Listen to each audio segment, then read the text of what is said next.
With Car Gurus Discover, you can skip the filters and describe what you're looking for in your own words. Simply type what you want, and Car Gurus Discover instantly surfaces real listings that match your exact needs. It's no wonder Car Gurus is the #1 most visited car shopping site according to SimilarWeb's estimated traffic data. Buy or sell your next car today with Car Gurus at CarGurus.com. Go to CarGurus.com to make sure your big deal is the best deal. That's CarGurus.com. CarGurus.com. Every team, every topic, everywhere. This is Believe.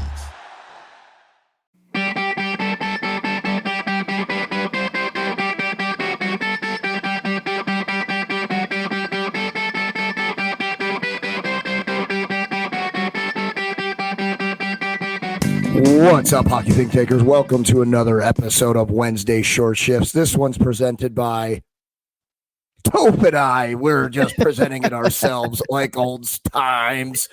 Toph, what do we got on tap for today, baby? So we have a Short Shifts episode, 10 minutes on the clock. Jeffrey J. Hulavechkio has no idea what the topic is going to be. But Jeffrey, should you choose to go on this magic carpet ride with me as my co-pilot, we're going to have some fun today. Ready to go? Let's get it. All right. So it's middle of August, and it's about time to get things ready for the season. People are showing up, ready to rock and roll. But as a coach, like what do you do to really set the tone? So let's just think about the first practice.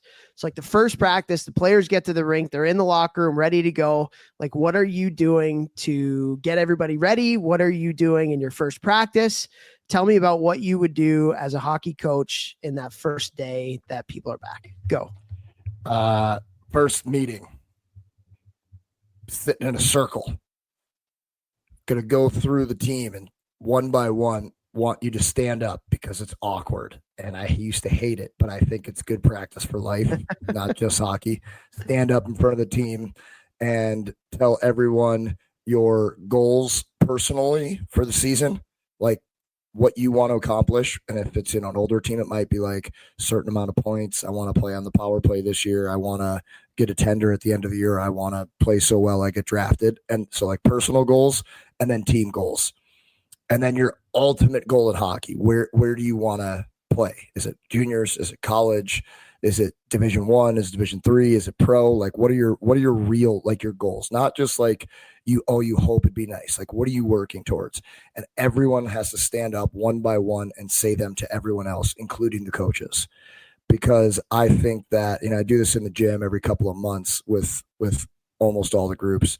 And I think it immediately makes like everyone realize like, okay, like we're all in this together. We're all going after something, like, and then I talk about like, you can all help each other or hurt each other by how hard you practice, by how hard we push each other in here throughout the season. So for me, it's like setting the tone that way, trying to get everyone bought in to like why we're going to practice with detail. And because when the other guy's goal is to get drafted into the USHL or the NAL or whatever it is, and you have that same goal, you're going to be more likely to hold each other accountable and be like, let's go do the extra work. Like you talked about at Cornell, first day on campus, older guy grabs you and says, come out to the field with me. Let's go. You're bought in right away. And so like, I think the sooner that you can get that buy-in to like, let's do something special here. Let's make each other all better. I think you're just setting the tone for everything else that will go, the right direction after that, I think. How about you? Yeah. So you think that like that public, I don't know if it's accountability, but that public, like just statement of who you are and what you want to get out of the year can help to kind of galvanize people? 100%. And dude, when I do this in the gym, to start the off season, and I'll do it again in the middle of the summer too. And like, I usually got music going and things like that. And it's like dead silent. I turn off everything. And it's like, you're going to speak it from your chest, like, and say what you feel. And I think it's really important to have young people, because, that doesn't always happen, say what they want to do, say what their goals are. I think sometimes, especially when we were younger in the game of hockey, it was like, don't say like what your personal goals are. Well, F that. If I'm your line mate and I know your goals are to do this season, like, hell yeah, like I'm going to tell you mine, and let's push each other, hold each other accountable. And now, like, on the days where, Johnny comes in and he's tired, like, somebody can get in his ear, go up to him and be like, hey, come on, like, you want to play in USHL next year, you want to get drafted, you want to make AAA next year, whatever the goal is, like, come on, we can do better here today. Let's go. And like, it's going to snap you back, you know, and like everybody's doing that for everybody when everybody knows everything's on the table and what they're going after. So let me ask you this. So let's say it's a powerful moment in the gym. Oh yeah, no, I can totally see that. As soon as I'm like, the last guy's done, I turn up the music and I'm like, well, let's go make that stuff happen, guys. Excuse my language. So let me ask you this. Let's say you're stating your goals at the start of the season and somebody has like a bad goal. Like, let's say it's a player that, you know, needs to be an energy player. That's like, I want to lead the team in points or something to that effect. Like where you're like, the goal doesn't match the player in whatever capacity it is. What do you do as a coach in that instance? I would grab them to the side after. I wouldn't do anything in that moment right there. Yeah. But, I mean, if it's I could just see coaches like thinking like, well, I'm going to have one person that's going to say this. And it's like, it's going to lose. It's almost going to, that guy's going to lose respect by saying that kind of thing. Right. So that's where my question's coming from. If it's an older team, I think his teammates might laugh at him. Like if it's like egregious, you know what I mean? Yeah. Which might put that player back in their place a little bit, might piss them off, maybe in a good way, maybe in a bad way. But if it so was the like debrief from the coach afterwards is just me personally, I would do it after because I'd be like, hey, like let's go over what you said. Now let's go over your last. Can you imagine if the coach was numbers. like, "Are you kidding?" Like, hey, Johnny, good joke. What do you got for real? What do you got? No, seriously, yeah. I mean, hey, you know what? That could happen, honestly. You know, but again, learning experience. Yeah. Okay. So I think it's really important. I'll talk to the coaches here. I think it's really important to keep it simple, stupid. And I think it's really important to set the tone on three things that you are going to hammer with this team this year. So like the 3 habits that are most important to you as a coach that you want to really like emphasize throughout the year. So for me, that would be number 1 is talk. Like you have to call for your passes. There has to be talk in the practice. When there's not, like we're going to blow the whistle and you know, we're going to skate or we're going to do something like that is number 1. Now, obviously you have to tell them this before, you know, the practice, right? So number 1 is that. Number 2 is passing is really important on this team. So every time we do a drill, like passing is extremely important. So you're zipping passes. We're not just passing just to pass. We're passing to get better at it. So we're calling for pucks and we're passing really, really hard. And if you miss a pass, it's like 5 push-ups or something like that. And then the third thing is compete. Like everything we do in practice, number 1 is going to have a score. Everything we do in practice, number 1 is going to set the standard of like how hard we're going to compete against each other in practice, because you just said it. And we say it all the time. Like the best thing that you can do as a teammate is bring your best compete to practice, because then you're going to make everybody better. You're making each other better as teammates.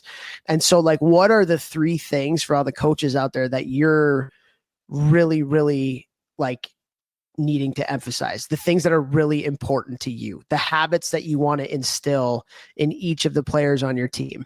And so I would say keep it simple and get those 3 things and just hammer those 3 things for not even just the first day, but the first like 2 weeks of practice, and then try to be consistent with it as you go through.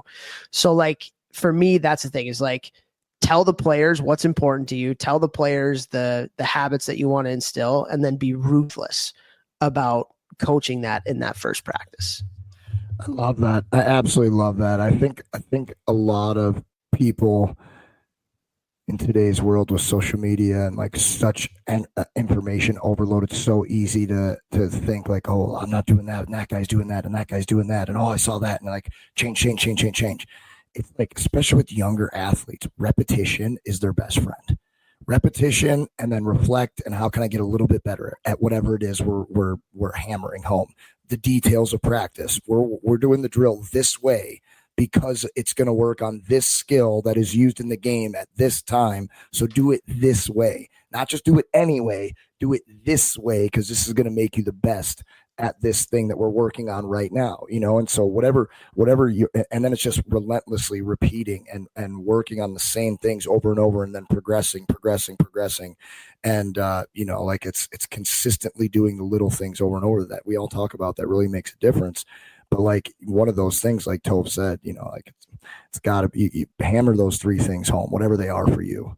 Yeah, you're setting the expectations as a coach for what the standards are going to be. And I think, we don't have that much time left, but you also have to set the standard yourself, right? So like this is your first impression as a coach to your team. So take that to heart and come in with energy and come in prepared, and you set the tone as the coach, as the leader, for the type of energy that there's going to happen in practice.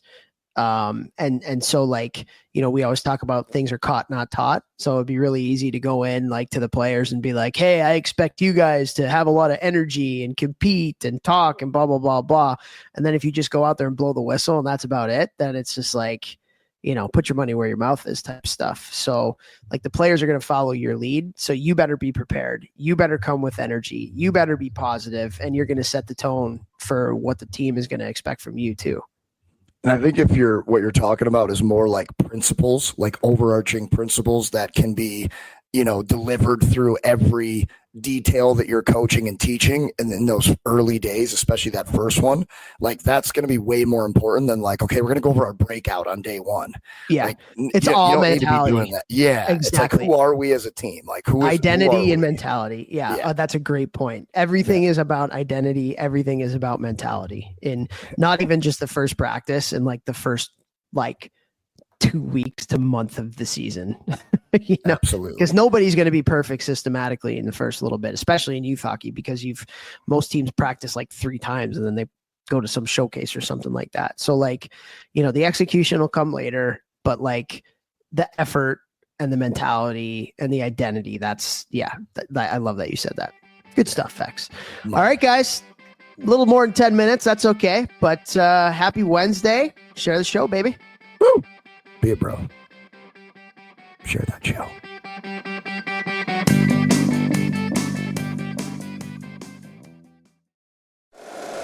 If you like the show, please take a moment to rate, review, and subscribe. It really does help the show to grow. Thank you for listening.